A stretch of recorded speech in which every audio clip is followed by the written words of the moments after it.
জল্পনা জিয়ে রেখে বিধায়ক নওশাদ সিদ্দিকীর উপস্থিতিতে একেবারে আপনাদের দেখাবো যে এই নওশাদ সিদ্দিকীর অফিসে অল ইন্ডিয়া সেকুলার ফ্রন্ট তারা কিন্তু 8টি কেন্দ্রে অর্থাৎ অষ্টাদশ লোকসভা নির্বাচনের 8টি কেন্দ্রে আজকে প্রার্থী তালিকা তারা প্রকাশ করলেন এবং তার পাশাপাশি কিন্তু বিধায়ক নওশাদ সিদ্দিকী যেটা বলেছেন যে জোটের যে জল্পনা কল্পনা দীর্ঘদিন ধরে চলছিল সেই দীর্ঘ টালবাহানার পর আজ কিন্তু একেবারে ফুরফুরার এই অফিসে সেখানে কিন্তু 8টি তালিকার 8টি প্রার্থীর নাম দিয়ে যে তালিকা তারা প্রকাশ করলেন তার পাশাপাশি জোটের জল্পনা কিন্তু জিয়েই রইল।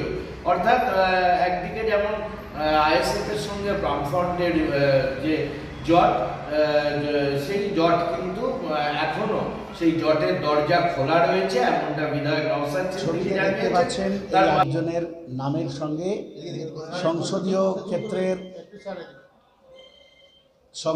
ক্ষেত্রের নাম্বার, সংসদীয় কেন্দ্রের নাম, প্রার্থীর নাম এবং সেই সঙ্গে প্রার্থীর ছবিও দেওয়া আছে।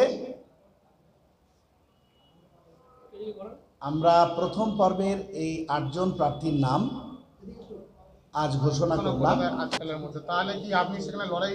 দেখুন, যদির প্রশ্ন নিয়ে আমরা ভাবি না, আমরা যাবে বাস্তবে ভাববো। মানে বামেদের সাথে এখনো তো ডারমারবার নিয়ে কোনো কথা হয়নি, এগোয়নি। কে বললো আপনাদেরকে? প্রথম দিন থেকেই শুরু হচ্ছে, আজকেও আলোচনার মধ্যে আছে।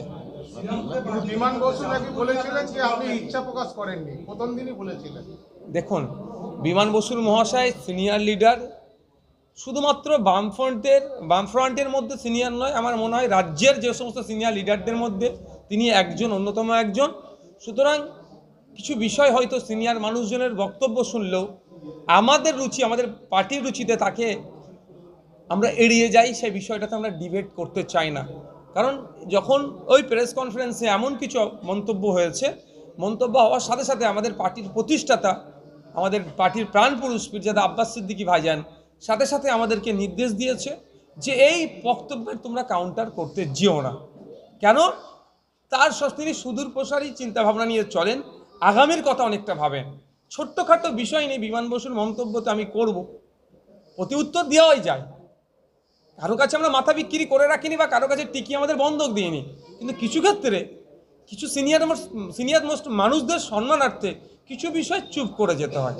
বীরত্ব স্বার্থে আমরা এখন এই ফার্স্ট ফেজের আমরা লিস্টটা পাবলিশ করলাম, প্রয়োজন আমরা সেকেন্ড ফেজ পাবলিশ করতে পারি। দাদা, একটা প্রশ্ন, বামেদের সাথে আপনাদের জোট ছিল কিন্তু বেশ কিছু আসনে দেখা গেল আপনারাও আইএসএফ প্রার্থী দিলেন, তাতে কি বামেদের সাথে একটা দূরত্ব কি মানে তৈরি হলো না? যে এখানে যেহেতু বাম প্রার্থী ইতিমধ্যে শ্রীরামপুরে তিনি নির্বাচনের ময়দানে নেমে পড়েছেন, কি বলবেন? দেখুন, দূরত্বটা না বাড়ে সেই জন্য আমরা এতদিন অবধি অপেক্ষা করেছিলাম। কারণ এই ভোটের সময় অলরেডি নোটিফিকেশান শুরু হয়েছে, নমিনেশন শুরু হয়ে গিয়েছে। একটা দিন পিছিয়ে যাওয়া মানে একটা নয় 3টে দিন আমরা করে পিছিয়ে যাচ্ছি।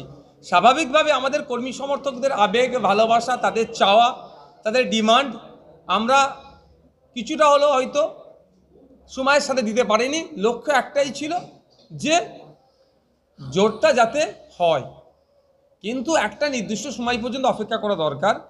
আমরা অপেক্ষা করছি। আমরা আমাদের পক্ষ থেকে ঘোষণার পরও আপনার লিস্ট দেখলে বুঝতে পারবেন যে দ্বিতীয় ফেজের ঘোষণাতেও আমরা আশা করব যাতে এমন না ঘোষণা করা হয় আপনার কথা অনুযায়ী যে লেফট দিয়েছে বা কংগ্রেস দিয়েছে সেখানে আমরা দিচ্ছি, এটা না হয়। সেটা হচ্ছে দেখার দায়িত্ব আমার মনে হয় সবথেকে বড় শরিক যেনারা দাবি করেন লেফট ফ্রন্ট, কংগ্রেস হয়েছে। আমাদের বীরত্ব স্বার্থে আমরা এখন এই ফার্স্ট ফেজের আমরা লিস্টটা পাবলিশ করলাম, প্রয়োজন আমরা সেকেন্ড ফেজ পাবলিশ করতে পারি। দাদা, একটা প্রশ্ন, বামেদের সাথে আপনাদের জোট ছিল কিন্তু বেশ কিছু আসনে দেখা গেল আপনারাও আইএসএফ প্রার্থী দিলেন, তাতে কি বামেদের সাথে একটা দূরত্ব কি মানে তৈরি হলো না? যে এখানে যেহেতু বাম প্রার্থী ইতিমধ্যে শ্রীরামপুরে তিনি নির্বাচনের ময়দানে নেমে পড়েছেন, কি বলবেন? দেখুন, দূরত্বটা না বাড়ে সেই জন্য আমরা এতদিন অবধি অপেক্ষা করেছিলাম। কারণ এই ভোটের সময় অলরেডি নোটিফিকেশান শুরু হয়েছে, নমিনেশন শুরু হয়ে গিয়েছে। একটা দিন পিছিয়ে যাওয়া মানে একটা নয় 3টে দিন আমরা করে পিছিয়ে যাচ্ছি। স্বাভাবিকভাবে আমাদের কর্মী সমর্থকদের আবেগ, ভালোবাসা, তাদের চাওয়া, তাদের ডিমান্ড আমরা কিছুটা হলেও হয়তো সময়ের সাথে দিতে পারেনি। লক্ষ্য একটাই ছিল যে জোটটা যাতে হয়, কিন্তু একটা নির্দিষ্ট সময় পর্যন্ত অপেক্ষা করা দরকার। আমরা অপেক্ষা করছি। আমরা আমাদের পক্ষ থেকে ঘোষণার পরেও আপনারা লিস্ট দেখলে বুঝতে পারবেন যে দ্বিতীয় ফেজের ঘোষণাতেও আমরা আশা করব যাতে এমন না ঘোষণা করা হয় আপনার কথা অনুযায়ী যে লেফট দিয়েছে বা কংগ্রেস দিয়েছে সেখানে আমরা দিচ্ছি, এটা না হয়। সেটা হচ্ছে দেখার দায়িত্ব আমার মনে হয় সবথেকে বড় শরিক যেনারা দাবি করেন লেফট ফ্রন্ট কংগ্রেস হয়েছে আমাদের। ওখানে আমাদের পার্টির পক্ষ থেকে প্রতিদ্বন্দ্বী প্রার্থীর নাম মেঘনাদ হালদার, জয়নগর লোকসভা কেন্দ্রে মেঘনাদ হালদার। 11 নম্বর সংসদীয় ক্ষেত্র মুর্শিদাবাদ লোকসভা কেন্দ্র, মুর্শিদাবাদ লোকসভা কেন্দ্র, যেখানে প্রতিদ্বন্দ্বিতা করবেন হাবিব শেখ। মুর্শিদাবাদ লোকসভা কেন্দ্রে প্রতিদ্বন্দ্বিতা করবেন হাবিব শেখ। 17 নম্বর সংসদীয় ক্ষেত্র বারাসাত লোকসভা কেন্দ্র, 17 নম্বর সংসদীয় ক্ষেত্র বারাসাত লোকসভা কেন্দ্রে প্রতিদ্বন্দ্বিতা করবেন তাপস ব্যানার্জি। বারাসাত লোকসভা কেন্দ্র থেকে আইএসএফের প্রার্থী তাপস ব্যানার্জি। বসিরহাট লোকসভা কেন্দ্র 18 নম্বর সংসদীয় ক্ষেত্র বসিরহাট লোকসভা কেন্দ্র। এই বসিরহাট লোকসভা কেন্দ্র থেকে আইএসএফ প্রার্থী হিসাবে প্রতিদ্বন্দ্বিতা করবেন মোহাম্মদ শহীদুল ইসলাম মোল্লা। বসিরহাট লোকসভা কেন্দ্র থেকে প্রতিদ্বন্দ্বিতা করবেন মোহাম্মদ শহীদুল ইসলাম মোল্লা। 20 নম্বর সংসদীয় ক্ষেত্র মথুরাপুর লোকসভা কেন্দ্র। এই মথুরাপুর লোকসভা কেন্দ্র থেকে প্রতিদ্বন্দ্বিতা করবেন অধ্যাপক অজয় কুমার দাস। আপনারা জানেন মথুরাপুর লোকসভা কেন্দ্রও এসসি সংরক্ষিত, সেখানে আমাদের প্রতিদ্বন্দ্বিতা করবেন অধ্যাপক অজয় কুমার দাস। 27 নম্বর সংসদীয় ক্ষেত্র শ্রীরামপুর লোকসভা কেন্দ্র, 27 নম্বর সংসদীয় ক্ষেত্র শ্রীরামপুর লোকসভা কেন্দ্র। এই শ্রীরামপুর লোকসভা কেন্দ্রে প্রতিদ্বন্দ্বিতা করবেন শাহরিয়ার মল্লিক বাপি। শাহরিয়ার মল্লিক শ্রীরামপুর লোকসভা কেন্দ্র থেকে প্রতিদ্বন্দ্বিতা করবেন। শাহরিয়ার মল্লিক, শাহরিয়ার মল্লিক। 33 নম্বর ঝাড়গ্রাম লোকসভা কেন্দ্র, এটাও সংরক্ষিত, এসটি সংরক্ষিত। 33 নম্বর সংসদীয় ক্ষেত্র এসটি সংরক্ষিত ঝাড়গ্রাম লোকসভা কেন্দ্র, যেখান থেকে আইএসএফ প্রতিদ্বন্দ্বী হিসাবে প্রতিদ্বন্দ্বিতা করবেন অধ্যাপক বাপি সরেন। অধ্যাপক বাপি সরেন। আমরা প্রথম পর্যায়ে এই 8 জনের নাম ঘোষণা করলাম।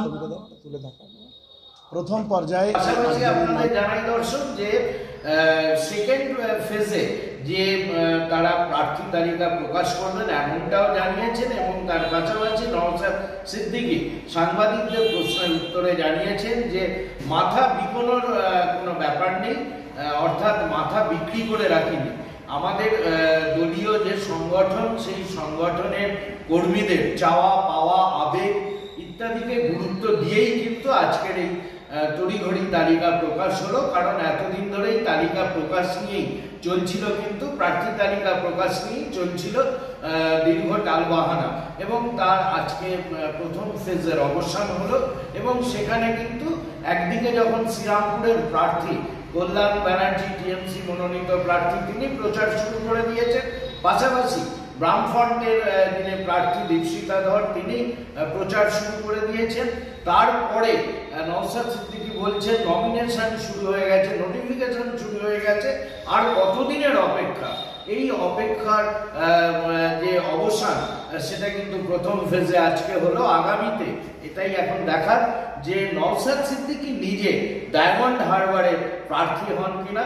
সেদিকে যেমন রাজনৈতিক মহলের নজর থাকবে, নজর আমাদেরও থাকবে। তার পাশাপাশি জানাই যে দ্বিতীয় ফেজে যে তালিকা প্রকাশ হবে সেই তালিকায় কি চমক আনতে চলেছেন আইএসএফ সেটাই এখন দেখার।